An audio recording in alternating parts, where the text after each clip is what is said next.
It's the Dean's List on Bermuda College Radio. Live 4.0, powered by the great folks at One Communications. One gives you more.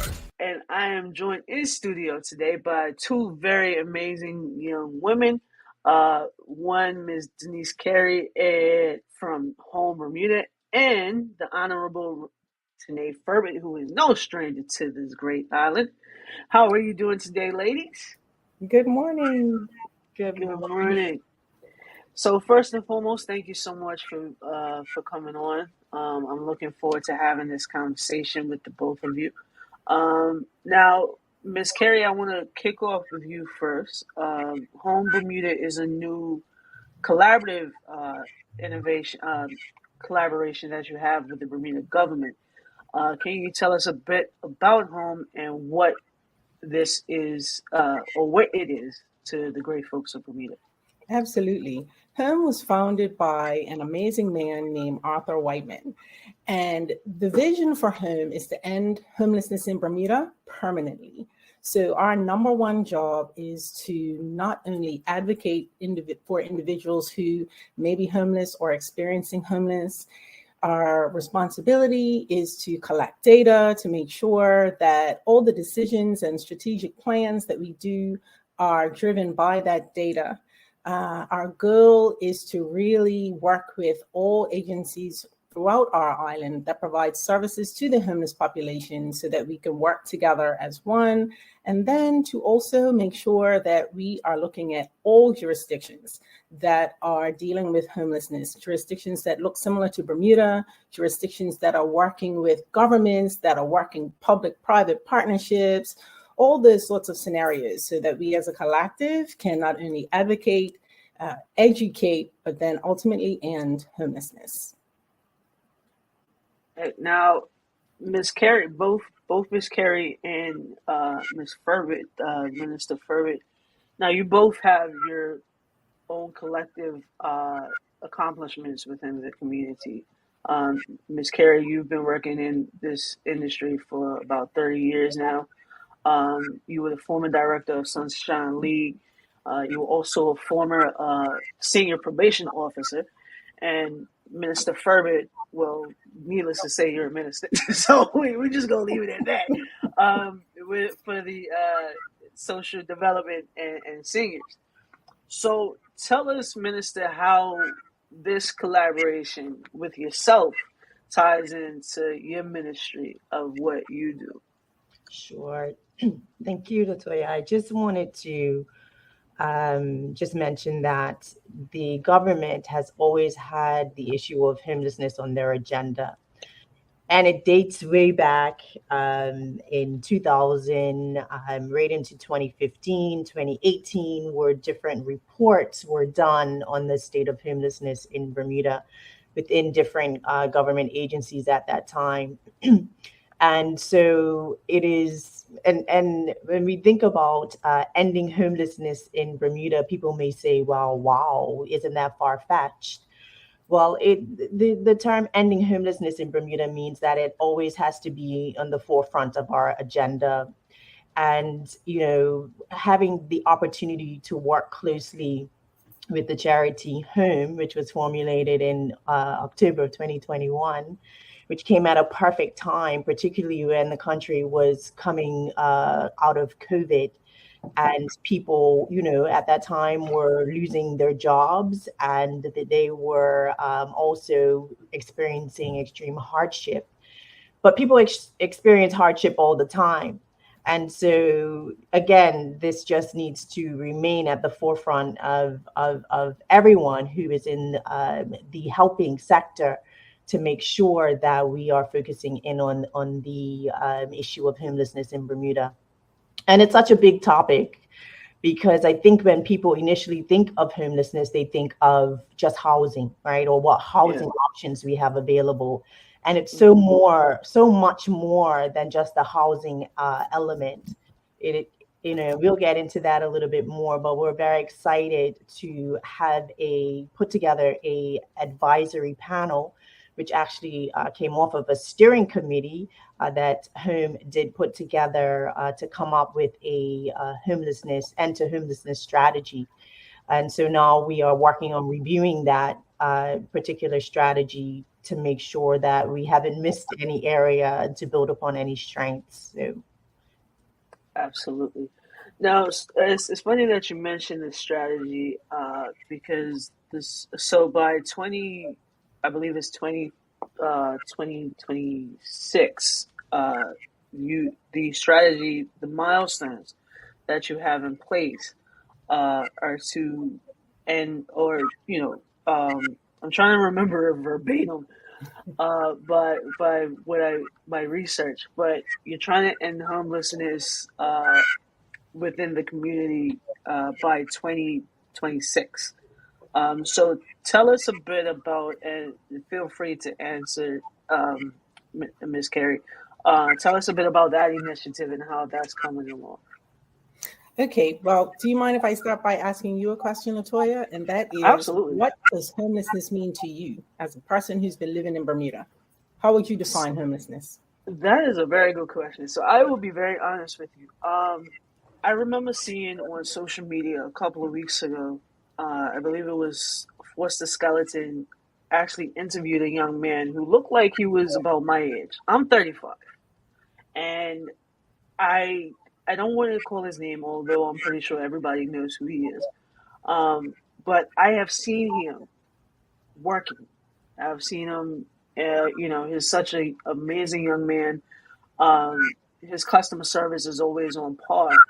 And if I would have never seen that post on social media, I would have had no idea he was homeless or he was, struggling with homelessness. So homelessness to me, I think, to me and everyone, is like, okay, if we just see someone on the street asking for money or sleeping on the street, that's homelessness. But that was kind of an eye opener for me, seeing that post, that homelessness could look just like anybody, and you couldn't even know. And it really did. It shocked me, and it was saddening. It was saddening actually, because like I said, he's such an amazing young man. He explained his story. He said, I do work, I do, take care of the responsibilities that I need to take care of, but unfortunately, because of my income, it's not enough to afford a place. And it just reminded me that there's so much work to be done. I know that we've talked about, or the conversation has been had over and over again that, the cost of living in Bermuda it can be sometimes overwhelming. Even with myself, and I'm working. I work 3 jobs. I have a partner. We have a kid, and it's like, when does it end? You know what I mean? But it's really something that it really took me by surprise, and it was just a moment where it kind of left me like without words.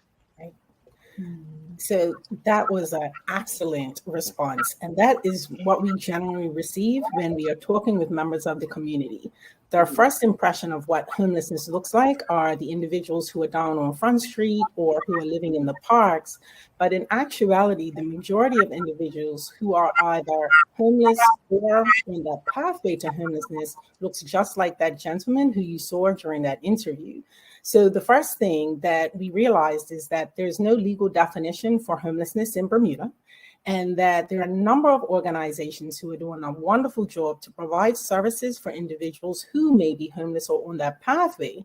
However, what we did shift to is taking a look at the European Union, and they had a group of 27 member states, and they came together to start talking about homelessness, and they bought that data, and then they realized immediately that each one of them described or defined homelessness differently. So the first step is to be clear on what it is that we're talking about. So we look at 13 subsections of homelessness, which start with the rough sleepers. And those are the individuals who are on Front Street, who are living in our parks and in our bus shelters, or who may be living through the trails. But then we have individuals who are living in emergency housing, and they've moved in there, and there's been no smooth pathway for them to transition out. So we can't forget that subsection. Then we have individuals who have moved into temporary housing through Bermuda Housing Corporation. You know, they developed this social housing model, which was amazing. However, prices continued to rise and there became less and less apartments that were available. So the intention to move people in, we've gone 3, 4, 5 generations of individuals who remain in social housing. We have individuals who are turning 18, transitioning out of foster care or transitioning out of high school, who have no clear path for affordable housing. We have seniors who may have done their due diligence throughout their entire life. However, as we get older, our physical strength, our mental strength shifts, and they may not have a family who's willing or able to assist them. And we remember when older people were moving into the hospital and they weren't moving out. It was like they were staying there as a guest house.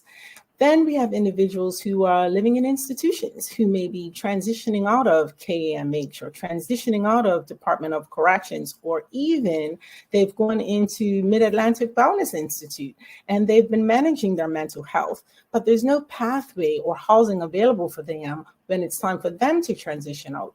We have individuals in Bermuda who are living in cars. We have individuals who are living in derelict buildings with no electricity, no running water. We have individuals who are house hopping, couch surfing, everyone has that one member in the family who's lived with every single one of us. And then we have individuals who are non-Bermudian, who have moved to Bermuda and have lived here their entire adult life. And they actually have no country to go home to once they turn 65 because they've gotten older and their friends have transitioned. And then we have individuals who are Bermudians who moved overseas and would like to return back to Bermuda. However, there's no pathway for them to return back to affordable housing in Bermuda. So all of those subsections is how we have been able to reach that 600 plus mark when it comes to registering individuals who've raised their hand to say, hey, I need housing support.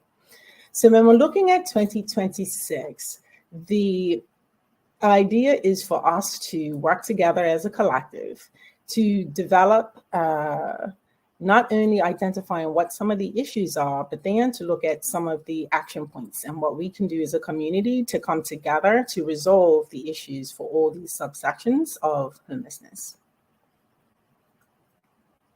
That's actually that makes a lot of sense. And it's funny because when you were mentioning the different scenarios or the different, pretty much situations, I didn't even think of that. I mean, you mentioned, the young people that are turning 18 coming out of foster care or coming out of high school, and then of course the seniors, and so it's actually quite intriguing because I wouldn't even thought of half of the scenarios that you said. So Minister Furbert, as a minister, and of course because this is a government collective or collaboration, sorry. How does the government play a part in it? Well, I think we all know, but just for the people that may not know, how does the government play a part in these milestones for upcoming 2026? So the government does play a significant role, and I'm sure our community can appreciate that government does assist with hardship and have for many, many, many years. We have the Bermuda Housing Corporation that has a mandate to provide affordable housing for people in our community. Bermuda Housing Corporation today would tell you that they have a huge waiting list of persons who are looking for housing and affordable housing.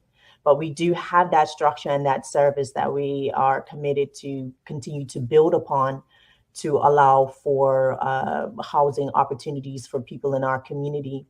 And I have to just make comments. Sorry, when you had mentioned that you had saw the gentleman on the news there is this thought in our community of what everyone would deem to be a success, right? Or what we think, or certain situations we should think people should be living in, certain conditions. And we have different levels of wages here in Bermuda, right? So I heard you say earlier that you work 3 jobs, and I'm sure you do that to have a pretty decent living condition. But then there are some people who just cannot do that, and so they will have a lower income. And so we need to be able to have levels of living conditions, living situations in which people can afford based upon their level of income. And so that's most important. And the government is committed through the Bermuda Housing Corporation to look at other sorts of alternative housing solutions. But we are so very thankful for our nonprofit sector, who have actually stepped up to the plate as well in providing housing solutions for people in our community. I'm sure Denise can talk about what HOME is doing, but there's also the Transitional Living Center. Government has recently brought on board a independent living center for persons who are over the age of 18 who would have aged out of the Department of Child and Family Services. And so we now have that as a housing option. Government has also recently improved and built more housing units for the emergency shelter on North Street of Hamilton. And so, and then there are many other people and organizations that I can think of. Dignity House, which has come on board, which provides a therapeutic and a housing option for persons. There are also many charities out there, such as the Bermuda Mental Health Foundation, that provides housing for people with mental health conditions in our community. So when Denise and I mention a collaborative, this is not just about what government can do, it is what our community can do. But government does play a special role, because at the end of the day, many people do say, well, what is government doing? And so through this strategy, there are some things that I see that government could be doing better as well. In this particular area. And so we look forward to rolling out what government can do better. Thank you for that, Minister. I truly appreciate that. I know, as you said, so many people would say, well, what is government doing and things of that nature. And I understand, like they say, Rome wasn't built in a day. So it is a process. And as you said, Minister, this has been, you guys have been doing this since forgive me if I get this wrong, but since 2015, or probably even before that. Not so much with HOME, but the intention is to end homelessness. And excuse me, you mentioned that it's different levels of success, because I remember seeing the post, and people would say certain things like, well, he has this and he has that, or he's wearing this, and at the end of the day, it's not about what you wear. It's literally, I mean, like I mentioned, I work 3 jobs, and sometimes I feel like that's not enough. Because by the time you pay, of course, rent and Belco bill and things, and well, let's not get started on Belco, but I'm just saying my Belco bill looks ridiculous, especially because it's summertime. So it's, when you talk about levels of success, you might have those people that feel like what they have now is not enough. So my question, I guess, leading up to all of that, is how can we as a community help with this initiative with HOME and ending homelessness in Bermuda? Because by 2031, the goal, I got this verbatim, is a holistic and system-wide reforms are in place to substantially predict and prevent homelessness by the end of 10 full years of operation. So how can we as a collective help to achieve that goal? I'll let Denise answer first. Okay. Okay, I was actually going to say that the first step is education. I would encourage the community before you jump in and start making recommendations or making suggestions, educate yourself on homelessness. Talk about the causes of homelessness. Understand that becoming homeless is a complex issue due to many causes, primarily due to breakdown in relationships. The second thing is to provide constructive feedback. And Minister Tineé is going to share with you about the survey that we are making available so that all members of our community can participate. And by all members, we mean individuals who may be homeless or experiencing homelessness. We would like the students within public, private schools to please log in and share your views so that we can better understand what the young people need or how they feel about homelessness. We would like the churches to give consideration to how you and your congregational members can also contribute. We would like hotel owners and guest house owners to give some consideration to how you too can support and provide housing for individuals within our community. We would like for the sports clubs to think about, hey, we have these properties that are unoccupied during the day. Is there opportunity for us to collaborate and to support our membership? So it starts from educating and then communicating what the needs of our community are. And then I'll hand it over to Minister Tineé. That there is a community survey that will be available October 3rd to the 31st.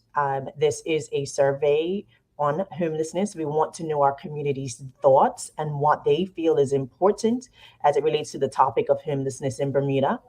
The survey is about 30 minutes long. It will be available on our government webpage, gov.form.bm, and people can participate in that survey online. We will also have the opportunity for people to call into a number so that they can a phone number so that they can participate in the survey. And then hard copies will also be available through the Bermuda Library as well, where people can stop in and fill out that survey. So we're wanting as much participation as possible. When we talk about being a collaborative, being a community issue, we want as much as our community to get involved in participating in this survey. But also, Denise, did you want me to mention World Homelessness Day a bit? We will be celebrating or putting to our community the awareness of World Homelessness Day, which will be on October 10th. And so we have a whole month of activities actually through the month of October where people can, when Denise talks about the awareness and the educating ourselves on the topic of homelessness, that we do have a month long of activities in which we will be sharing with the community. We ask everyone, if they can, to participate in something. There will be a movie screening at Buey, and that's October 5th from 7 to 9. There's also a community service Saturday, October 7th. And actually, we'll have this information, which we probably can share with you in like a nice flyer so that you can distribute. But World Homelessness Day, we're going to start at 12 p.m. on the steps of City Hall. It's going to be a very enlightening awareness campaign. I encourage everyone, if they have the opportunity, to stop by so that we can see how people who are living rough, what this may look like, and come and learn about the different causes of homelessness. And then there are many other sorts of community service opportunities that we're putting to the community to come and get involved. And then also on Tuesday, October 17th, there will be a panel discussion recognizing the human rights to housing, and that will be at Bermuda College. So we're looking forward to that, as well as other community efforts around Teen Haven, and also a free legal advice clinic on October 24th, where people can come and get questions answered about the Landlords and Tenants Act, or any sort of landlord or tenant issue that they may be experiencing with their living situation or within the community. All right. Thank you so much, Minister and Ms. Carey. I truly appreciate you guys coming on and being a part of this.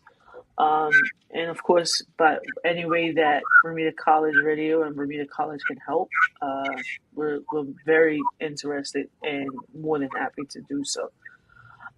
So, Ms. Carey, would you like to let the people know where they can find you? Well, find home to do their own research if need be. You might just have to unmute yourself though. Good catch. You can find us online, home.bam. You can email us at info@home.bam. You can give us a call on 599-9933. We'll be more than happy to not only invite you into our home if you'd like to do a tour, or if you'd like to know more about our organization, and if you'd like to volunteer, we'd love to have you. All right. Thank you, ladies, so much. Minister Furbert, I know you have to go to another engagement. So again, thank you so much for being a part of this conversation. And I look forward to the future of home and this collective. Thank you. You're welcome. All right. One thing was we weren't able to touch on the future state.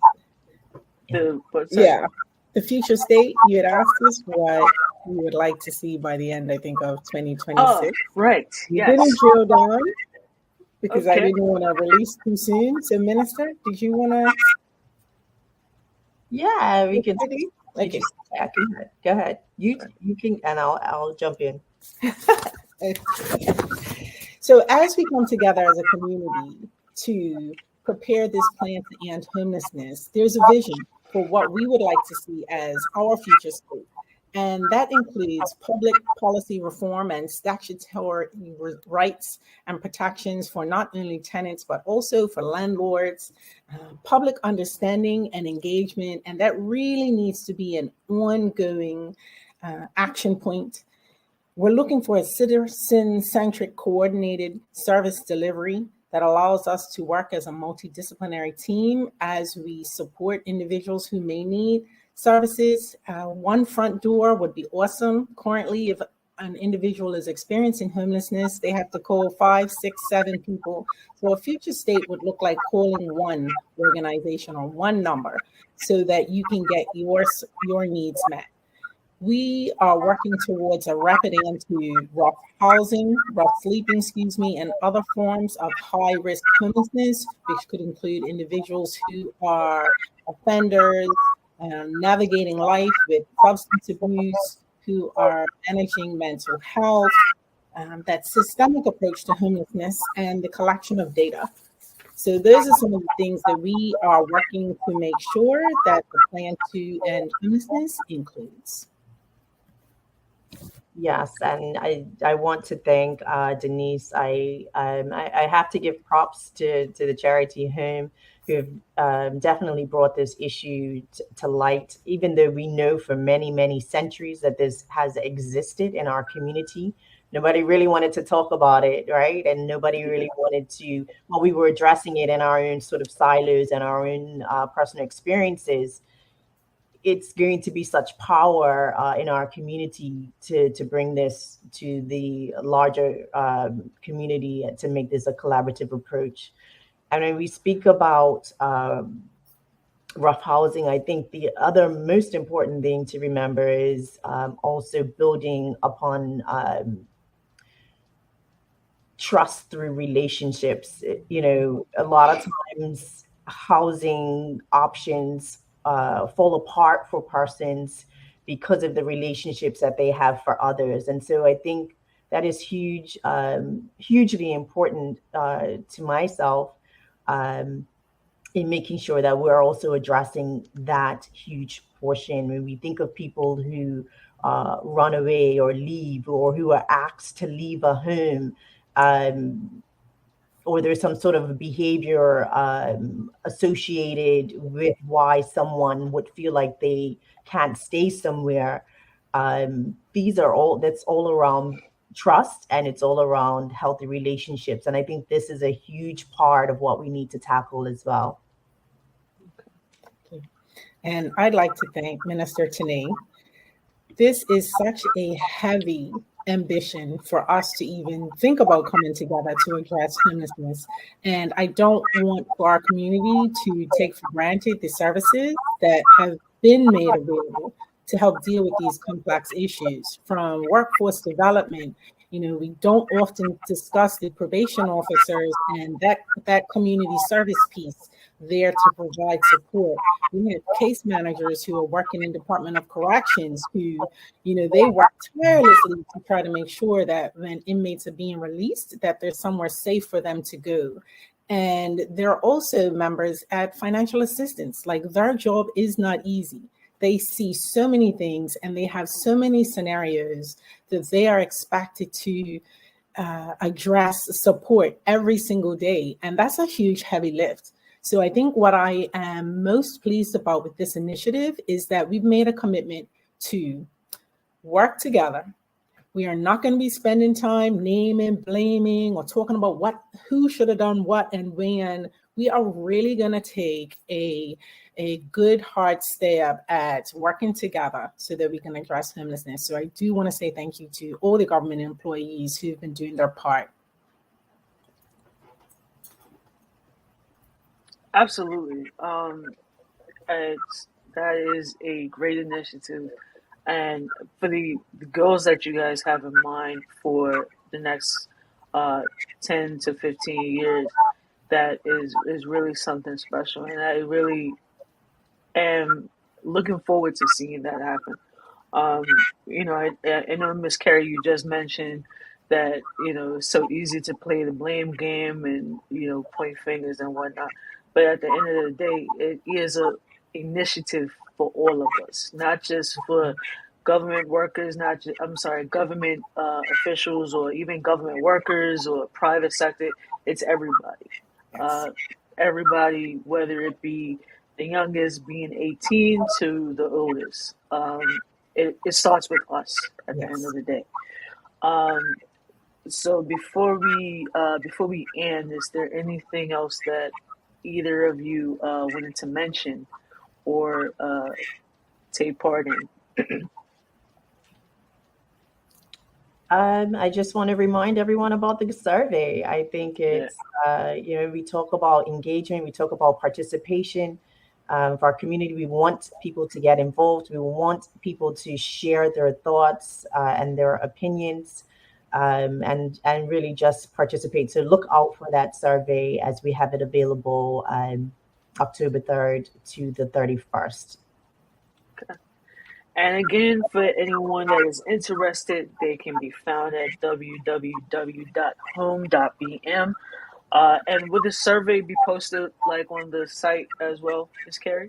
Or Yes. Minister Furbert? Because we have so many community partners who are committed to this initiative, we are working to make sure that no matter which one of these organizations that provide services, that there will be a link from their website to the survey. All right. Thank you, ladies, so much. Again, I'm glad that this conversation was had.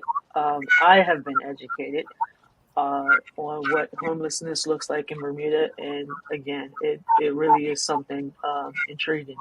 So I look forward to having these conversations with you sometime in the future, and of course to being a part of this new initiative to end homelessness